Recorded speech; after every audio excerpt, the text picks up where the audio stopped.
Dios le bendiga a todos los hermanos que nos están escuchando y nos están viendo. Esta clase es la clase número 11 del Evangelio de Marcos de la Escuela Bíblica Esdras. Antes de iniciar, agradezco a todos los hermanos que estuvieron orando por mí y también les pido una disculpa por esta tardanza en subir en la clase. Como los alumnos de la Escuela Bíblica saben, la semana pasada estuve con un poco de inflamación en la garganta y no me permitía hablar y hasta hoy puedo estar grabando esta clase. El contenido de la clase del día de hoy, de la clase 11 de Marcos, es del capítulo 11 al capítulo 12 de este Evangelio. Lamentablemente no creo que vayamos a tener tiempo para poder todos los dos capítulos como lo hemos venido haciendo por cuestión de tiempo y por esta misma razón me gustaría recordarles cuál es la intención de esta clase, de esta materia en la escuela bíblica en el nivel inicial. La finalidad de esta materia no es compartir todos los contenidos con profundidad, sino ver las historias que contiene y en qué lugar del libro aparecen estas historias para poder entender la intención del autor. En el capítulo 11 y en el capítulo 12 vamos a ver nosotros un confrontamiento con los líderes religiosos. Esto no es un tema nuevo, sino que era algo que venía apareciendo en las historias desde el capítulo 2, en esta confrontación o desacuerdo de la relación entre Jesús y los líderes religiosos de aquel tiempo. Prestemos atención que la historia comienza con la entrada triunfal de Jesucristo como Rey en el versículo 1 al versículo 10 y todo el resto de la historia del versículo 11 del capítulo 11 hasta el último versículo del capítulo 12 más el primer versículo del capítulo 13 es narrado para darnos un mensaje de Jesús hacia el templo. Y este templo representaba el corazón de los judíos. Entonces, si nosotros vemos de esta perspectiva, el capítulo 11 y el capítulo 12 nos habla acerca del juicio venidero hacia el templo de Jerusalén, el corazón de los judíos, como hemos dicho. Y por esta razón, cuando vayamos a leer y estudiar el capítulo 13, que es un tema que muchas veces trae controversia y mal entendimiento, mala interpretación, el capítulo 13 tiene que tener una relación con el juicio sobre el templo de Jerusalén de acuerdo al contexto del Evangelio que nosotros estamos estudiando. También es importante recordar que según las divisiones que hemos visto durante esta clase del Evangelio de Marcos, estas tres divisiones grandes que hacíamos, este capítulo 11 es el inicio del tercer y último capítulo de este Evangelio, que son las actividades de Jesús en Jerusalén. Recordemos que el primer capítulo nos hablaba de las actividades de Jesús en Galilea y alrededor de Galilea, y en el segundo libro que hemos visto durante las últimas clases, que se compone del capítulo 8, 27 hasta el último versículo del capítulo 10, nos habla de las historias que suceden en el camino, en el transcurso de Cesarea de Filipo hacia la entrada de Jerusalén. Habíamos mencionado entonces que una de las características de este capítulo del libro es que Jesús habla de una manera abierta de quién es Él, porque el tiempo que Jesús venía esperando, que los discípulos venían esperando, ya se ha acercado. Este tercer libro, que como mencionamos, se compone desde el capítulo 11 al 16, con la entrada de Jesús a Jerusalén. Y es la primera vez en el libro de Marcos que nos narra la historia de Jesús visitando a Jerusalén. Hasta este momento, en el libro de Marcos, vimos mención acerca de Jerusalén, pero era de una manera muy limitada. Recordemos en el primer capítulo, cuando los enemigos de Jesús se habían acercado, la Biblia menciona que eran escribas enviados de Jerusalén, que venían de Jerusalén. Esto lo podemos ver en el capítulo 3, 22 y en el capítulo 7, verso 1. En el segundo libro, que hablábamos de ese periodo del camino entre Cesarea de Filipo a Jerusalén, también nos habla acerca de Jerusalén como el destino donde Jesús va a morir. Recordamos el capítulo 10, verso 32 y verso 33. Ya sea en el primer capítulo o en el segundo capítulo, este Jerusalén era presentado como un lugar adverso a Jesús, donde Jesús iba a sufrir, donde Jesús va a morir. Y así como se había anunciado, en este capítulo 3, esta imagen de Jerusalén que oprime a Jesús hasta la muerte se hace real. Una de las diferencias que nosotros podemos encontrar entre el segundo capítulo y el tercer capítulo de este libro es que la enseñanza, que era un poco más privada en el capítulo 2, ahora en el capítulo 3 se hace más abierta hacia la multitud. Otra de las características que encontramos en este nuevo capítulo es que si, por ejemplo, en el primer capítulo de este evangelio, una de las características era que Jesús realizaba muchos milagros para manifestar quién es Él, ya en este tercer capítulo ya no vamos a encontrar ese tipo de milagros, sino, como iniciamos mencionando, un choque entre Jesús y los líderes religiosos. Si ustedes, hermanos, tienen la hoja con la división que les he compartido el primer día, van a ver que aún este tercer capítulo también se divide en 3 libros. El primer libro en este tercer capítulo es la confrontación de Jesús con los líderes religiosos, que abarca del capítulo 11 y el capítulo 12. El segundo libro es acerca del templo de Jerusalén y sobre aquel día. Nosotros esto lo podemos encontrar en el capítulo 13. Y finalmente el tercer libro es el sufrimiento, la muerte y la resurrección, que se compone en los capítulos 14 al capítulo 16. Una cosa importante que debemos recordar es que Jesús entra como rey, hace una entrada triunfal, tiene un choque con los líderes religiosos de aquel momento, él enseña a través de parábolas y tiene una confrontación con los líderes, demostrando de manera muy abierta lo que él venía a compartir.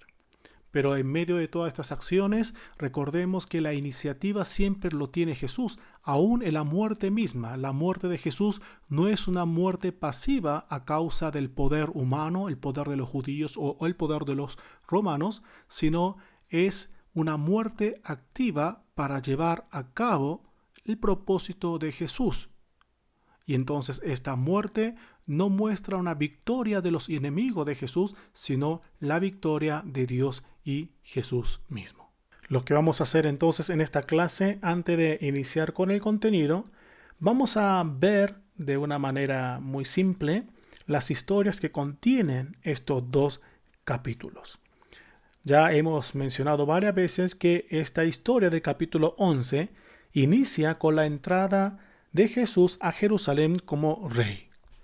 Esto lo podemos ver en el versículo 1 al versículo 10 del capítulo 11.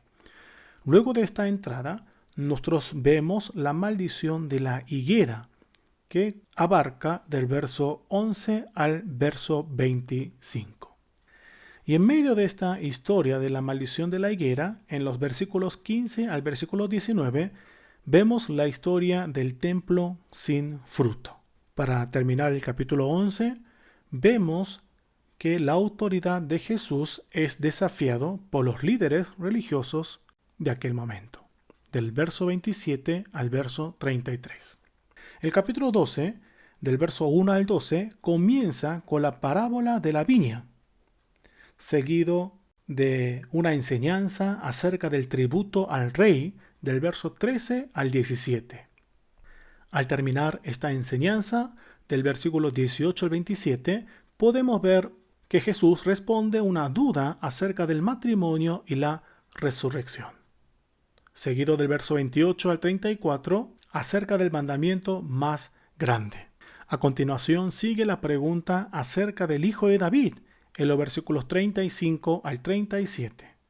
Luego, la advertencia acerca de los escribas en los versos 38 al 40 y finalmente habla de la ofrenda de la viuda en los últimos versículos, del versículo 41 al 44.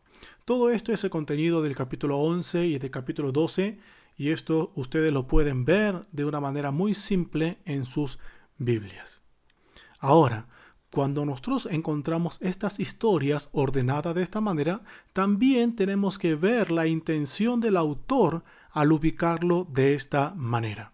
Como lo hemos mencionado en varias ocasiones, es muy importante que nosotros tengamos el contexto de la historia para ver y aprender la intención del autor, porque, como hemos visto en comparación a otros autores, aún en el mismo Evangelio sinóptico, Mateo, Marcos y Lucas en ocasiones utilizan la misma historia en diferentes lugares y diferentes contextos porque quiere enfatizar algún punto en especial. Vamos a iniciar el capítulo 11 leyendo algunos versículos. Dice así en el verso 1. Cuando se acercaban a Jerusalén, junto a Betfagé y a Betania, frente al monte de los olivos, Jesús envió 2 de sus discípulos y le dijo: Id a la aldea que está enfrente de vosotros, y luego que entréis en ella, hallaréis un pollino atado, en el cual ningún hombre ha montado. Desatadlo y traerlo. Si alguien os dijere: ¿por qué hacéis eso?, decís que el Señor lo necesita y que luego lo devolverá. Sabemos que cronológicamente es un tiempo en la cual se acerca una de las fiestas de los judíos. Y si nosotros vemos en otros evangelios, por ejemplo Juan capítulo 7, podemos ver que Jesús podía haber entrado de una manera silenciosa, sin llamar la atención de muchas personas. Pero al contrario, en esta ocasión Jesús entra a Jerusalén de una manera muy abierta y de una manera muy notoria para que todas las personas pudiesen verlo. Otro punto que llama mucha la atención es que, a pesar de que faltaba muy poco para el destino, o sea, para Jerusalén, Jesús manda a llamar un pollino de asna. Es muy interesante este punto porque en otras historias, en los evangelios, no vemos una historia donde nos narre a Jesús montado sobre algo para viajar de un punto a otro. Seguramente hasta este momento Jesús había recorrido todo el transcurso de ese caminar de Cesarea de Filipo hasta Jerusalén a pie. Según la tradición de los judíos, esta peregrinación que se hacía en la Pascua se tenía que hacer caminando. Entonces, la intención de Jesús al enviar a los discípulos a buscar este pollino de asna tenía una intención muy específica. Y esto lo podemos encontrar en el Antiguo Testamento, porque tiene que ver mucho con el rey y con el Mesías prometido desde el Antiguo Testamento. Si nosotros leemos Génesis capítulo 49, verso 10 al verso 11, dice lo siguiente: No será quitado el cetro de Judá, ni el legislador de entre sus pies, hasta que venga Silo, y a él se congregarán los pueblos, atando a la vid su pollino y a la cepa del hijo de su asna. Lavó en el vino su vestido y la sangre de uva su manto. Esto era la profecía de Jacob acerca de sus hijos. Y ya había mencionado este tema del pollino, hablando de aquel que va a gobernar. También, si nosotros vemos acerca de el momento donde Salomón, hijo de David, toma el trono en 1 Reyes capítulo 1, verso 38 al 40, también aparece este animal que es utilizado por Salomón. Otro pasaje que nosotros podemos encontrar acerca de ese rey de paz que iba a venir, ese rey mesiánico que iba a venir en ese pollino de asno, lo podemos encontrar en Zacarías capítulo 9, verso 9 al verso 10. Entonces, si nosotros relacionamos esta actitud de Jesús que iba en contra de la tradición de los judíos y en contra de cómo él había actuado hasta este momento, Jesús quería hacerle saber a este pueblo que él venía como esta imagen de rey, como ese rey de paz, como el rey prometido y el Mesías prometido del Antiguo Testamento. Seguramente las personas que eran conocedores de estas promesas, de estas profecías del Antiguo Testamento, cuando ven a Jesús entrar de esta manera, seguro no les fue muy difícil entender este mensaje. Esto también lo podemos ver en Mateo capítulo 21.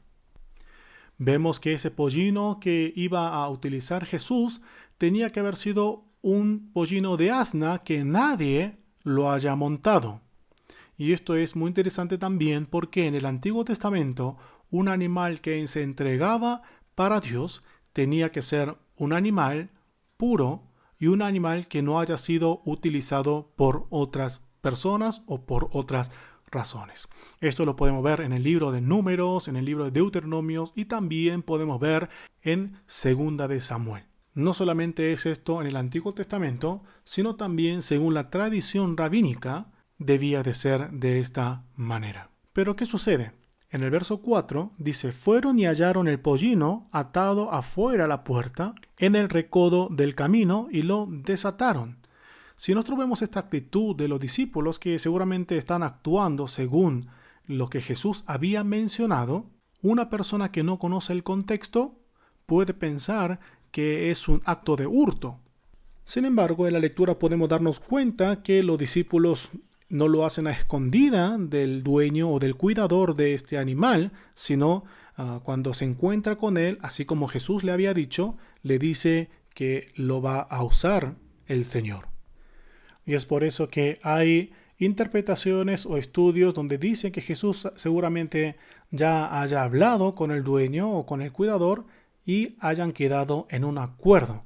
Entonces, esta respuesta que los discípulos iban a mencionarle funcionaba como un código para que este señor entregara este animal para el uso de Jesús.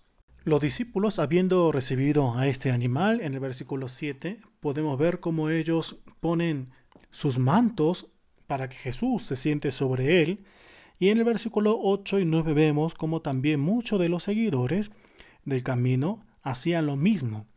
Esto nos hace recordar en el capítulo 9, verso 13 de Segunda de Reyes, cuando la multitud ponía sus mantos cuando Jehú va a tomar el trono.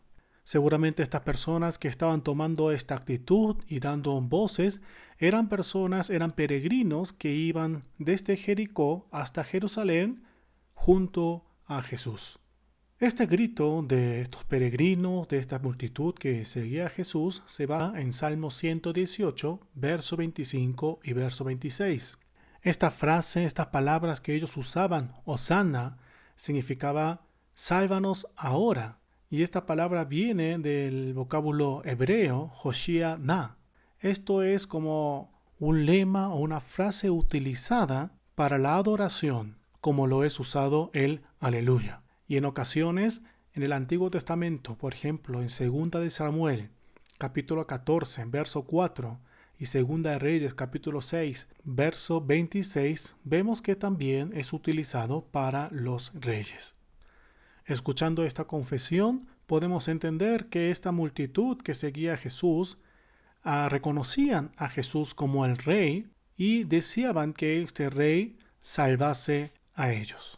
Una cosa importante que tenemos que destacar es en el verso 10, donde lo relaciona con David. Dice en el verso 10, bendito el reino de nuestro padre David que viene. Hosanna en las alturas. Tal vez estas mismas personas que hace unos momentos antes, en esa historia de Bartimeo, donde Bartimeo llamaba a Jesús, invocaba a Jesús como el hijo de David, estas mismas personas ahora estaban confesando con su boca que Jesús era el Cristo como descendiente de David. Tal vez esta actitud de las personas era lo que luego Pilato hace referencia cuando habla de que él es el rey de los judíos. Esto lo vamos a ver más adelante en el capítulo 15. Habiendo entrado de esta manera Jesús a Jerusalén de una manera victoriosa, y por eso nosotros llamamos muchas veces como la entrada triunfal de Jesús a Jerusalén, lo primero que hace es lo que nosotros llamamos generalmente como la purificación del templo. Marcos utiliza una estructura de sándwich para hablar de esta historia y lo hace con dos historias bien conocidas. Como mencionamos, con la historia de la higuera junto a la historia del templo sin fruto. En la narrativa de esta historia podemos ver una diferencia con el Evangelio de Mateo. Por ejemplo, el Evangelio de Mateo, Jesús cuando entra a Jerusalén, inmediatamente lo que hace es la purificación del templo. Pero en el versículo 11 de este capítulo 11 de Marcos, nos cuenta que Jesús entró en Jerusalén y en el templo, y habiendo mirado alrededor todas las cosas, como ya anochecía, se fue a Betania con los 12. Y en el verso siguiente, el verso 12, dice que al siguiente día, cuando salieron de Betania, tuvo hambre y nos narra la historia de la higuera estéril. Para muchas personas, esta actitud que Jesús toma hacia la higuera era algo muy fuerte, porque si nosotros vemos en el canon bíblico, en el canon del Evangelio, este milagro es el único milagro destructivo que nosotros podemos encontrar. Además vemos a Jesús como que se enoja con la higuera porque no estaba dando fruto, y el mismo texto aclara que no era tiempo de higos. Pero estas cosas no son inexplicables si nosotros entendemos un poco acerca de la relación del Antiguo Testamento y también cómo era que florecían las higueras, o sea, cómo era el orden de florecer y dar fruto de los higos. Así como sabemos, como en Isaías capítulo 20, 1 al 6, Jeremías capítulo 13, 1 al 11, 19, el capítulo 27 también, en Ezequiel, Dios toma una actitud ilustrativa para anunciar o proclamar una profecía. Así como en el Antiguo Testamento, la higuera en el Antiguo Testamento se relaciona con Israel. Y si nosotros estamos viendo esta historia de la higuera junto a la historia del templo, tenemos que entender que Jesús estaba tomando la higuera para hablar acerca de la situación del pueblo de Israel y la situación del templo y cuál va a ser la actitud de Jesús ante esta situación. Otro pasaje que podemos tomar para poder estudiar en relación a esta historia de la higuera y el templo y su juicio es a la historia de Miqueas, capítulo 7, verso 1 al 6. Y este último pasaje que mencionamos de Miqueas 7, capítulo 1 al 6, sería bueno que ustedes puedan pausar ahora el video un momento para poder leerlo, o si no, al final de la clase, al final del video, ustedes puedan tomar un tiempo para poder leer esa historia y hacer una comparación entre el sentir del profeta mirando a un Israel sin fruto que estaba viviendo una manera que no tiene una relación con Dios, en comparación a Jesús viendo a esta higuera que está representando el templo de Jerusalén en aquel tiempo. Así como a lo largo del Antiguo Testamento podemos ver un Israel que tenía diferentes ritualismos, ellos entregaban sacrificios, holocaustos a Dios, ellos guardaban las fiestas solemnes, ellos cumplían según los mandamientos que Dios le había dado, pero sin embargo sus vidas estaban alejadas de Dios. Según las expresiones de Isaías capítulo 1, sus manos estaban llenas de sangre. Si nosotros vemos la higuera también, como lo describe en el versículo 13 del capítulo 11, dice, viendo de lejos una higuera que tenía hojas, fue a ver si tal vez hallaba en ella algo, pero cuando llegó a ella nada halló sino hojas, pues no era tiempo de higos. Esta higuera también de una manera externa, de lejos, podía ver hojas, pero sin embargo no había frutos. Esta aclaración de que no era tiempo de higos, sería bueno que también se pueda buscar, como mencioné hace un minuto, cómo es el proceso de dar fruto de estas higueras. Sin dar muchas explicaciones, me gustaría solamente leer estos versículos que nos hablan de estas historias. En el verso 14 dice, entonces Jesús dijo a la higuera, nunca jamás coma nadie fruto de ti, y lo oyeron sus discípulos. Como relacionamos con el versículo 13, vemos que Jesús, al ver estas higueras que de lejos tenían hojas, pero no estaban dando fruto, maldice a esta higuera. Si nosotros entendemos que esta higuera estaba representando al templo de Jerusalén, a este pueblo de Israel que externamente estaban guardando los ritos, pero no tenía una relación con Dios.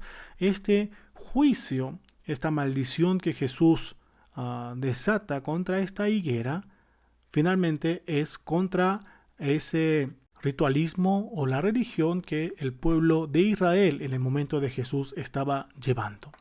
Verso 15 dice: vinieron pues a Jerusalén, y entrando Jesús en el templo, comenzó a echar fuera a los que vendían y compraban en el templo, y volcó las mesas de los cambistas y la silla de los que vendían palomas. Como mencionamos al inicio de esta parte, de este párrafo, hay una estructura de sándwich entre la historia de la higuera, en el medio lo que nosotros llamamos comúnmente como la purificación del templo, y finalmente regresa al tema de la higuera. Jesús entra a Jerusalén habiendo mencionado de una manera simbólica a través de la higuera. Jesús entra y pone en manifiesto y saca a la luz cuál era la condición de este templo de Jerusalén.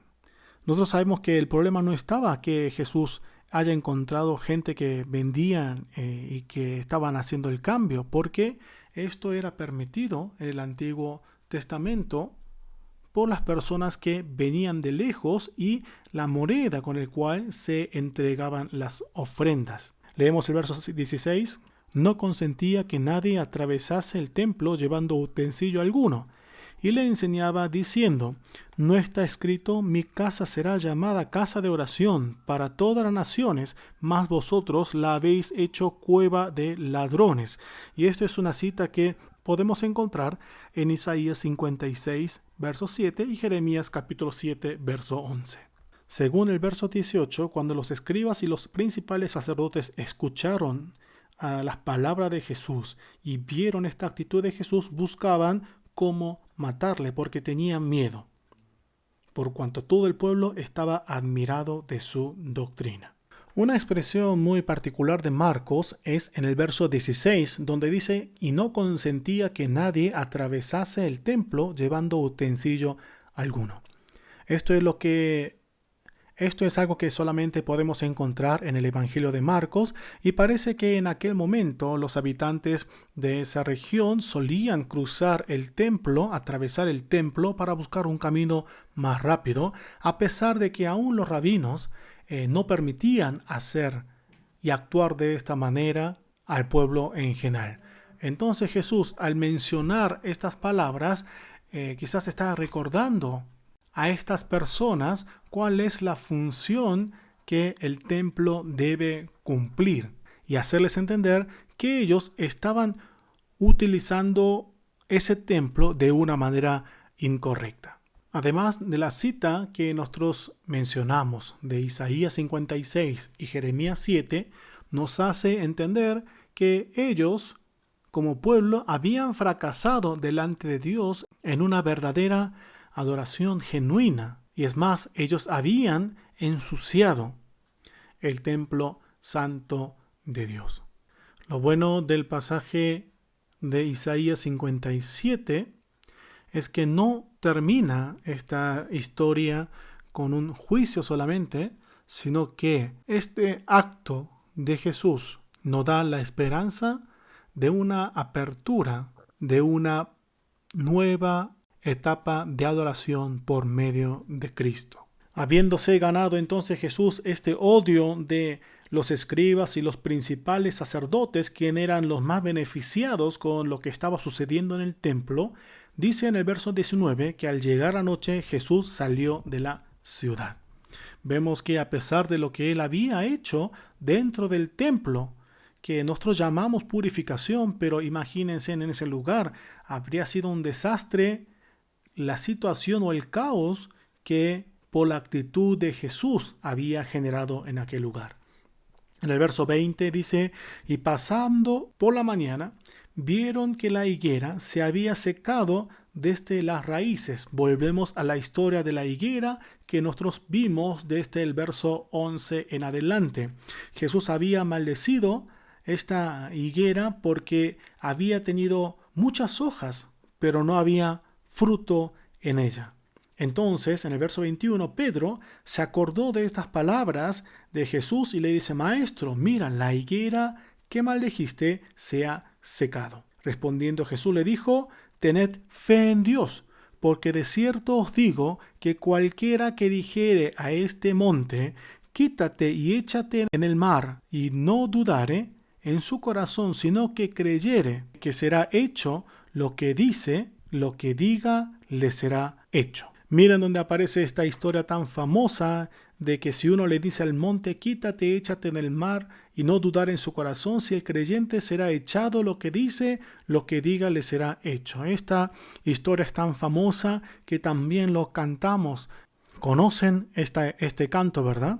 Pero ¿realmente significa este versículo lo que pensábamos que significaba? Si vemos esto en el contexto del capítulo 11, desde un principio, este versículo tiene que ver con el juicio del templo de Jerusalén. Y es más, vean que el verso 23 dice: cualquiera que dijere a este monte, no estaba hablando de cualquier monte, sino se estaba refiriendo a ese monte donde estaba Jerusalén. Y también me gustaría recordarles que este versículo tiene el contexto de Zacarías 4, donde está hablando de la destrucción del templo anterior y la construcción del nuevo templo, como mencionamos ya en el capítulo 56 de Isaías en la cita de Jesús. Pero ¿qué es lo que sucede? Muchas veces, sin tener el contexto, sacamos este versículo y hacemos cantitos y hablamos de nuestra fe.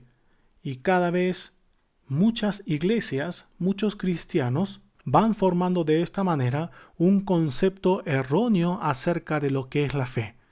Y decimos que con fe lo pedimos y lo declaramos para poder alcanzar. ¿Pero alcanzar qué cosa? Les dejo abierto una invitación para que reflexionemos cuál era el concepto que traíamos, si realmente estaba acorde a lo que el contexto nos quiere enseñar. Continuamos en el 24, dice: Por tanto os digo que todo lo que pidiereis orando, creed que lo recibiréis y os vendrá.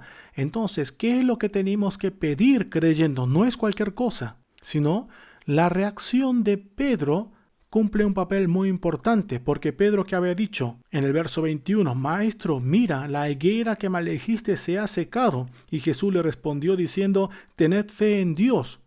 Entonces, este pedir que nosotros encontramos en el verso 24 no es tampoco pedir cualquier cosa. Seguramente tendremos una ocasión que podamos tocar este tema un poquito más profundamente, viendo el tema de la oración. En el verso 25 dice: Y cuando estéis orando, perdonad si tenéis algo contra alguno, para que también vuestro Padre que está en los cielos os perdone a vosotros vuestras ofensas. Porque si vosotros no perdonáis, tampoco vuestro Padre que está en los cielos os perdonará vuestras ofensas. Si nosotros leemos estos versículos de una manera superficial, pareciera decir que el perdón de nuestros pecados se condiciona a nuestro perdón. Pero si nosotros leemos Mateo 18, verso 23 al 27, donde nos habla de la relación de los hermanos en el pueblo de Dios, nos enseña que la iniciativa de ese perdón es Dios mismo. Bien, seguimos. Habiendo tenido esta plática con los discípulos, esta enseñanza con los discípulos, en el verso 27 dice que volvieron entonces a Jerusalén, y andando él en el templo, por el templo, vinieron a él los principales sacerdotes y los escribas y los ancianos. O sea, los líderes del pueblo se acercan a Jesús y le dicen: ¿con qué autoridad haces estas cosas? Estas cosas seguramente se refieren a lo que el día anterior Jesús había realizado en el templo. ¿Y quién te dio autoridad para hacer estas cosas?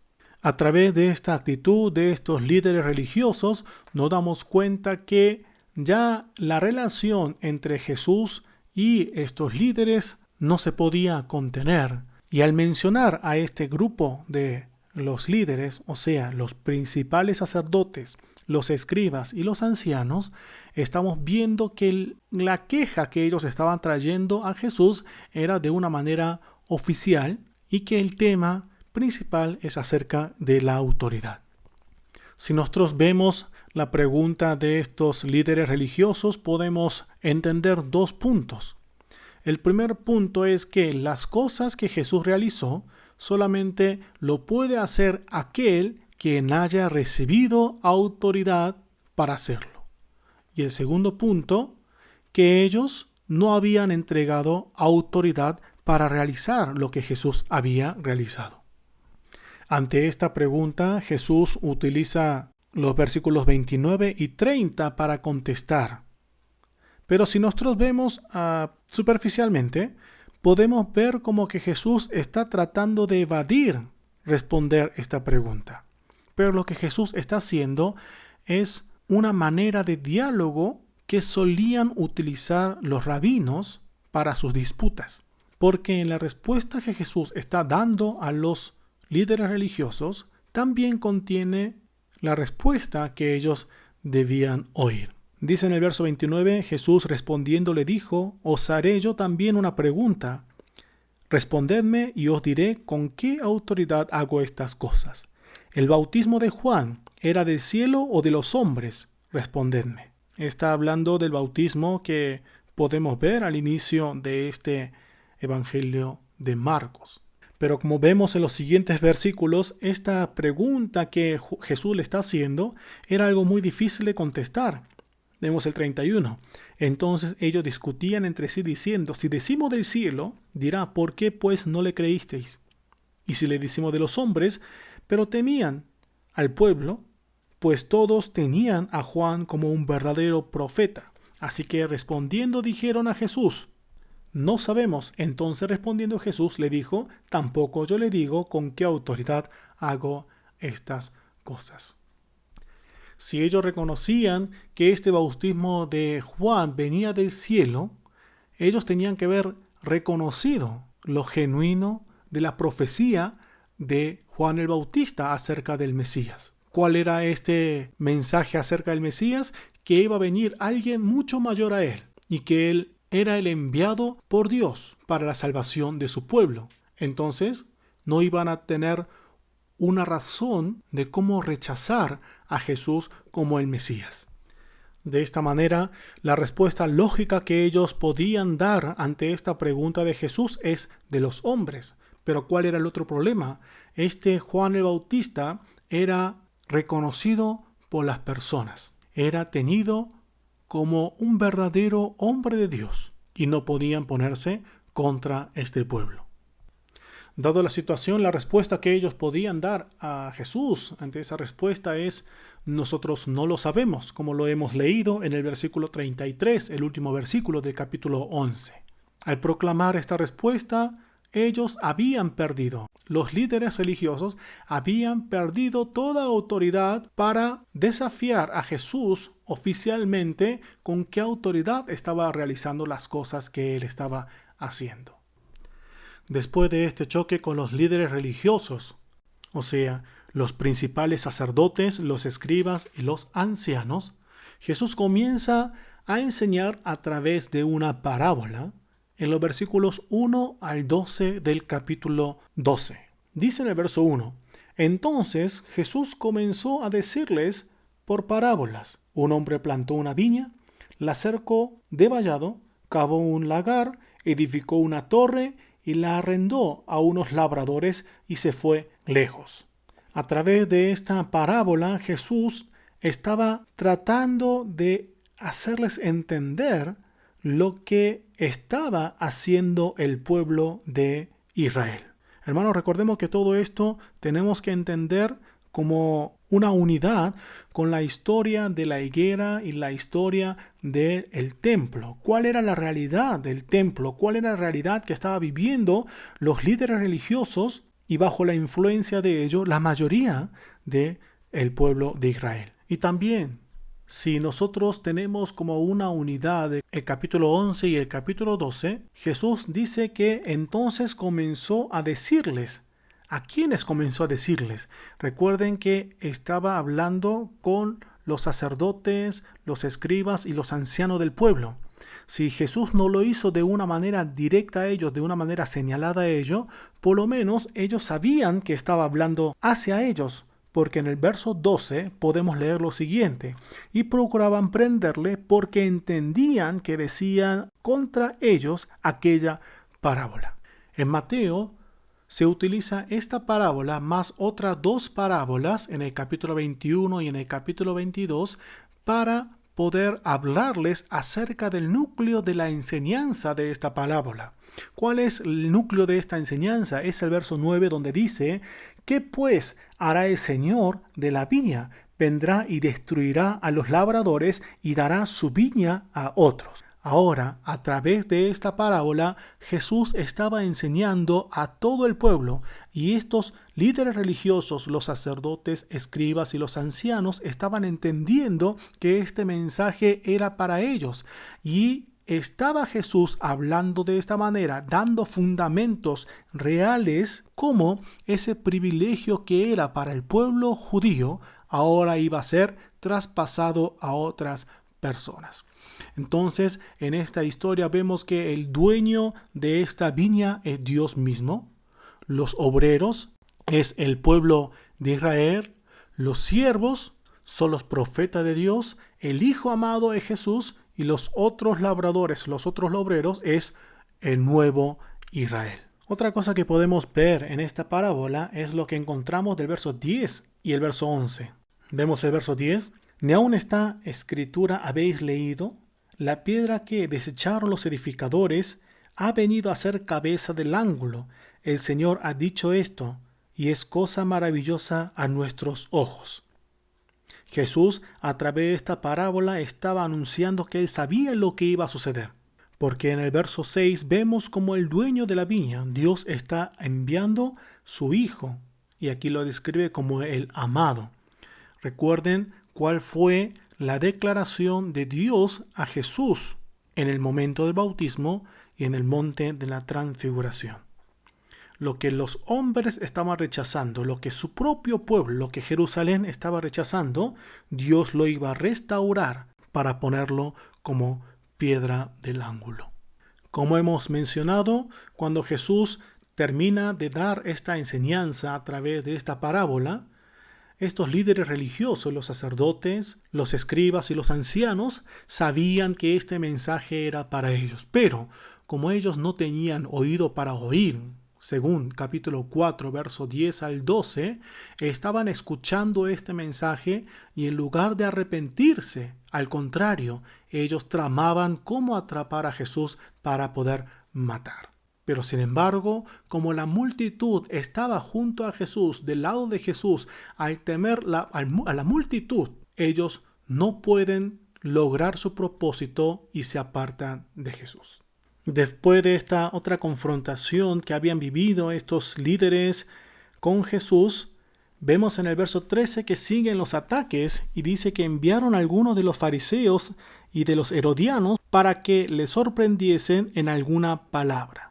Entonces, no solamente eran los ancianos, los escribas y los sacerdotes, sino que ahora están viniendo los fariseos junto a los herodianos. Y la finalidad de la venida de ellos es también para hacer caer y para meter en algún problema a Jesús.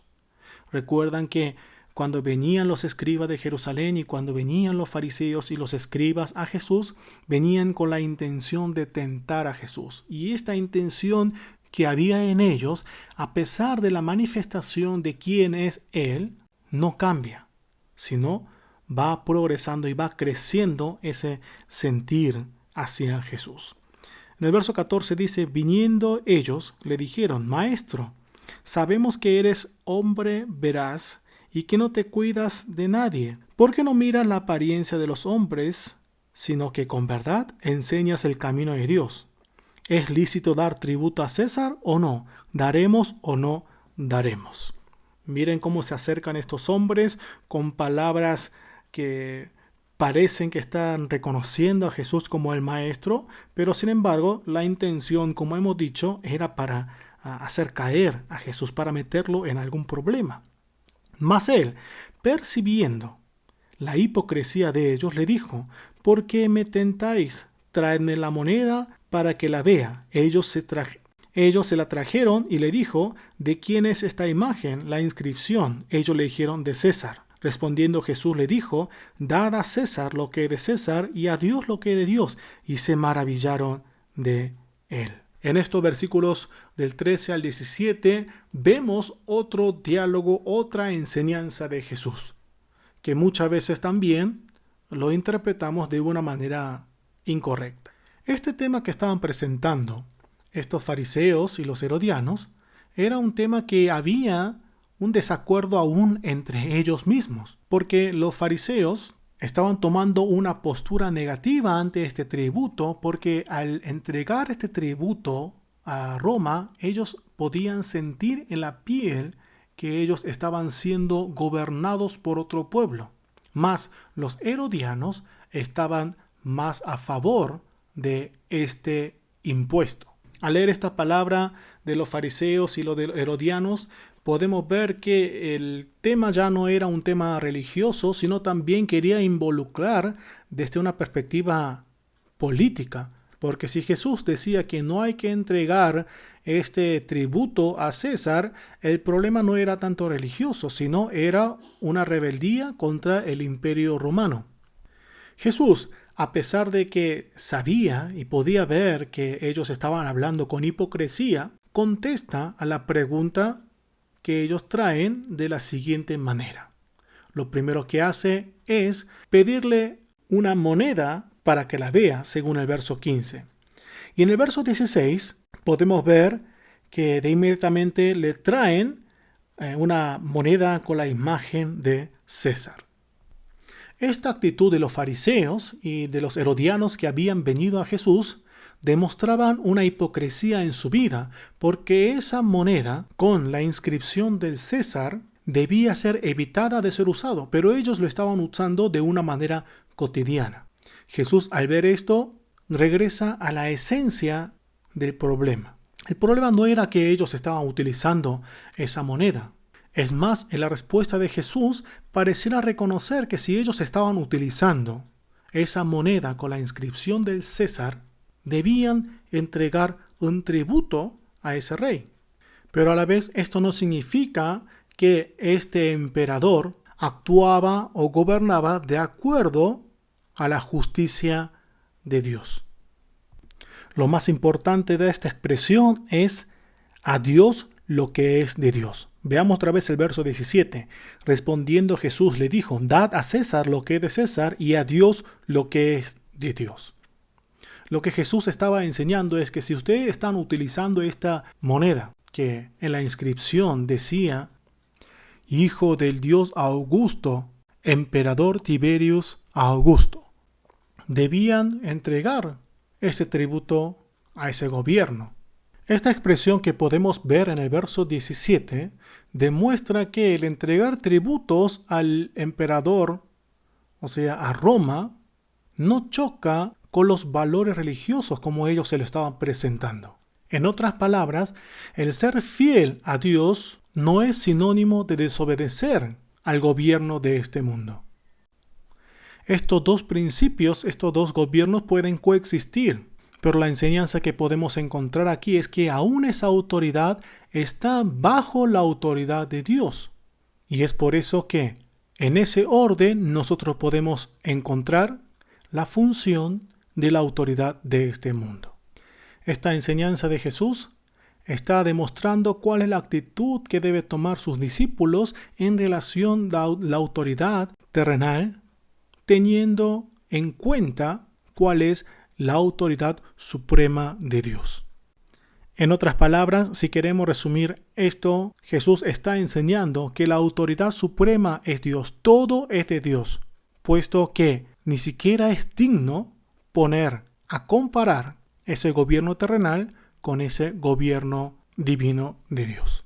Y entonces cuando todas las personas se estaban sorprendiendo, se estaban maravillando otra vez, según lo que leímos en el verso 17, otra vez por la enseñanza que Jesús estaba dando, ahora es un saduceo quien se acerca a Jesús para hablar, para preguntar acerca de la resurrección y el matrimonio. Si en los pasados versículos vimos a los fariseos y a los herodianos que han traído un tema teológico pero con más peso en lo político, ahora vienen los saduceos con un tema puramente teológico. A diferencia de los fariseos, estos saduceos no creían en la resurrección, así como podemos leerlo en el verso 18 y también lo podemos leer en Hechos capítulo 23, verso 8.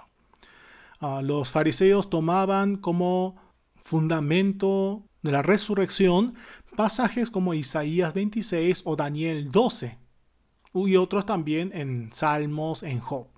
Pero como los saduceos reconocían la autoridad solamente del Pentateuco, ellos no podían encontrar el tema de la resurrección y esto llevaba a que ellos no puedan aceptar esta enseñanza o esta teología de la resurrección. Para plantear este tema, ellos utilizan una ley que es anunciada en Deuteronomio capítulo 25, que también podemos ver en Génesis capítulo 38.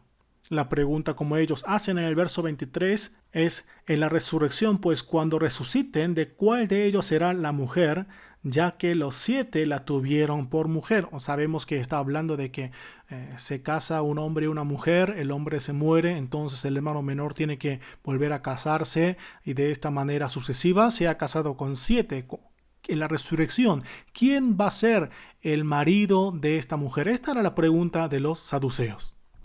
Este era un problema o una duda real que tenía en la vida de cualquier judío en aquel momento. Por eso llama mucho la atención. Jesús, aún sabiendo, así como supo el corazón de los fariseos y de los herodianos, contesta a esta pregunta aprovechando esa situación para enseñar acerca de la resurrección.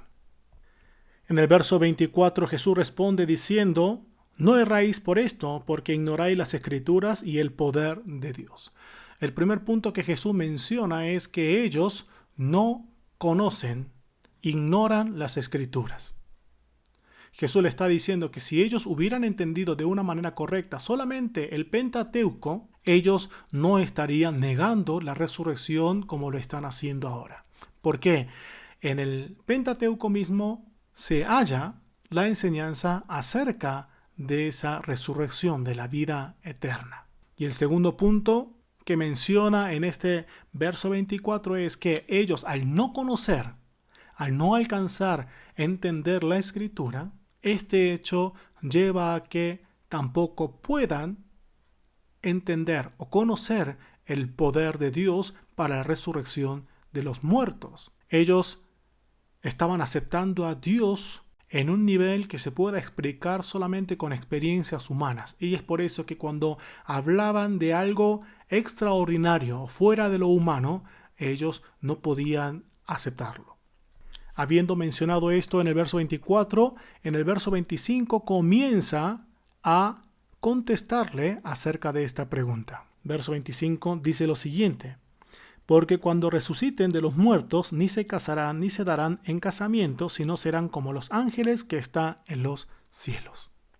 El precepto que ellos traían acerca de la resurrección es que después de la resurrección iban a continuar de la misma manera en cuanto a la carne o a la forma de vivir.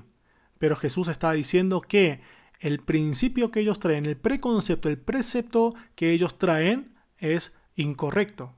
Y finalmente, en el verso 26 al 27, citan la historia del Antiguo Testamento para fundamentar el tema de la resurrección. Pero respecto a que los muertos resucitan, ¿no habéis leído en el libro de Moisés cómo le habló Dios en la zarza diciendo: yo soy el Dios de Abraham, el Dios de Isaac y el Dios de Jacob? Según Éxodo capítulo 3, verso 6. Entonces nosotros, hermanos, cuando vayamos a estudiar el libro de Éxodo capítulo 3, en esta declaración de Dios delante de Abraham en la zarza ardiente, tiene que ver con el tema de la resurrección y de la vida eterna. 27.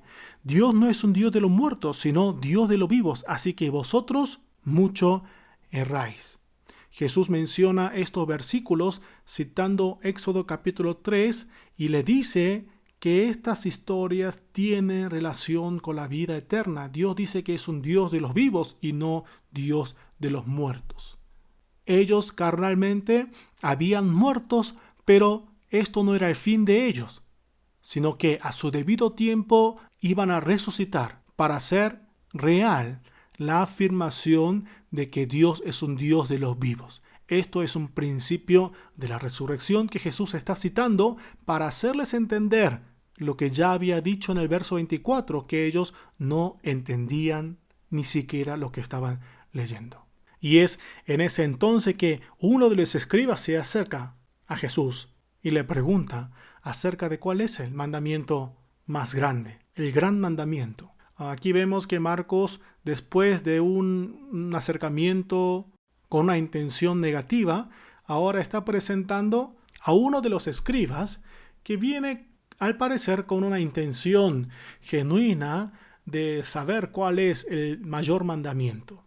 Esta historia también nos hace ver que a pesar de ese sentir de enemistad, ese sentir de odio que tenían generalmente los líderes religiosos, había en medio de ellos algunos que estaban prestando atención a estas palabras y a las enseñanzas de Jesús. En el capítulo 15 vamos a volver a ver este tema, y también en Hechos capítulo 5 podemos encontrar una historia similar.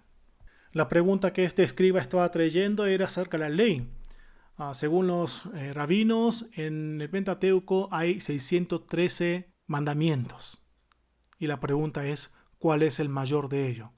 Jesús parece que está reconociendo que hay mandamientos mayores y mandamientos menores, más grandes y más pequeños. Y cita Deuteronomio 6, capítulo 4 y 5, lo que nosotros conocemos generalmente como el Shema, que ellos 2 veces al día tenían que memorizar estas citas para darle la respuesta a esta pregunta que trae. Jesús había recibido la pregunta de este escriba diciendo cuál es el mayor mandamiento, pero Jesús menciona 2 mandamientos. El primero es amar a Dios y el otro, según Levítico capítulo 19, es amar al prójimo. Pero la enseñanza que aquí tenemos que recibir es que ¿dónde tiene que nacer ese amor al prójimo? Ese amor al prójimo tiene que nacer de un amor a Dios. Y otra pregunta que se tienen que responder ellos es, ¿quién es el prójimo para ellos? Porque en el Antiguo Testamento, los judíos generalmente, el prójimo era solamente el pueblo de Israel. Pero llegado a la nueva era de Jesús, a esta nueva etapa que viene a abrir Jesús, el prójimo no solamente es el pueblo de Israel, sino según en el libro de Mateo podemos ver que hasta los enemigos debían ser amados. En estas leyes que Jesús está mencionando, no está hablando de una importancia que es más importante que otro, sino qué es, sino en cuanto a la prioridad. Al haber escuchado esta respuesta de Jesús, en el verso 32 dice el escriba, bien maestro, verdad has dicho, que uno es Dios y no hay otro fuera de él. Si el amarle con todo el corazón, con todo el entendimiento, con toda el alma y con todas las fuerzas, y amar al prójimo como uno mismo es más que todos los holocaustos y sacrificios.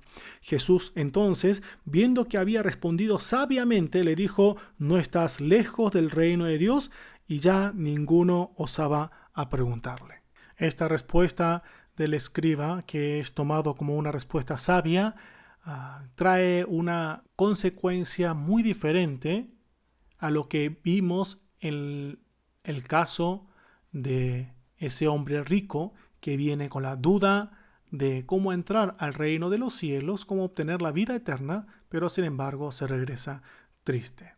Ya faltando poco para poder terminar este capítulo 12, vemos la pregunta acerca del Hijo de Dios. Y esto es muy interesante porque es la única pregunta que es iniciada por Jesús en este diálogo en el templo. Y esto lo hace Jesús para presentar la diferencia clara desde la postura teológica con los escribas que se estaban presentando en contra de él. Jesús estaba manifestando que no solamente era el Hijo de Dios, descendiente de Dios, sino a su vez Dios es Señor de David. Si una persona solamente está reconociendo como el descendiente de David, está limitando quién es plenamente ese Jesús. Y el limitar el conocimiento de Jesús solamente de una perspectiva puede traer un conocimiento erróneo en el acercamiento a Él. Junto a estas palabras, Jesús une con lo que va a ser el tema siguiente, que va a ser la advertencia de los escribas en el versículo 38 al versículo 40. Vamos a leer estos versículos que son breves. Dice: y le decía en su doctrina, guardaos de los escribas, porque les gustan andar largas ropas y aman las salutaciones en las plazas y las primeras sillas en las sinagogas y los primeros asientos en las cenas, porque devoran las casas de las viudas y por pretexto hacen largas oraciones. Esto recibirán mayor condenación. Es muy interesante aquí al ver la advertencia contra los escribas, se mencione a las viudas, que eran como el sustantivo propio de la pobreza o de las personas marginadas. El ver que Jesús está mencionando específicamente a los escribas, puede ser que ellos eran los que influían de manera más cercana al pueblo en general. Jesús menciona en estos versículos entonces cuál es la característica de ellos. Hermanos, sería bueno que hagamos una pequeña comparación. Entonces, ustedes cuando leen estas características de los escribas y con lo que los discípulos anhelaban alcanzar en este camino de seguimiento a Jesús como discípulo. Recuerden que el segundo capítulo de Marcos, que hablamos del capítulo 8, verso 27 al capítulo 10, Jesús tiene que enseñar a los discípulos a dejar los valores de este mundo. En el primer libro de Marcos también habíamos visto que Jesús advierte buscar lo que el mundo generalmente busca. Y esto es lo que aquí podemos encontrar en estos versículos 38 al 40. Recuerden la advertencia de Jesús y cómo debe ser la vida del discípulo, de aquel que sigue a Jesús. ¿Qué sucedería si nosotros, llamándonos cristianos y llamándonos discípulos, estamos siguiendo a Jesús y estamos buscando lo que los escribas, y seguramente no solamente eran los escribas, sino muchos líderes políticos y religiosos buscaban? Un problema serio era que ellos, según el versículo 40, devoraban las casas de las viudas. Ellos, en lugar de cuidar y guardar a estos necesitados, lo utilizaban como medio de explotación para alcanzar sus bienes. Y lo más peligroso y lo más temible era que, habiendo vivido de esa manera, viviendo de esa manera, ellos, como un acto religioso, como un acto pietista, ellos oraban de manera larga, y esta misma oración demostraban lo hipócrita que eran. Y finalmente Jesús hace mención de la ofrenda de la viuda. Esto es un contraste muy grande con lo que leemos en los versículos anteriores en cuanto a los escribas. Seguramente los discípulos y muchas personas estaban parados en la puerta viendo cuánto estaban ofrendando las personas que estaban entrando en el templo. Si nosotros leemos el verso 42, dice que esta viuda ha echado más que todo lo que han echado en el arca. ¿Cuánto era lo que ella había echado? En el verso 42 dice: y vino una viuda pobre y echó 2 blancas, o sea, un cuadrante.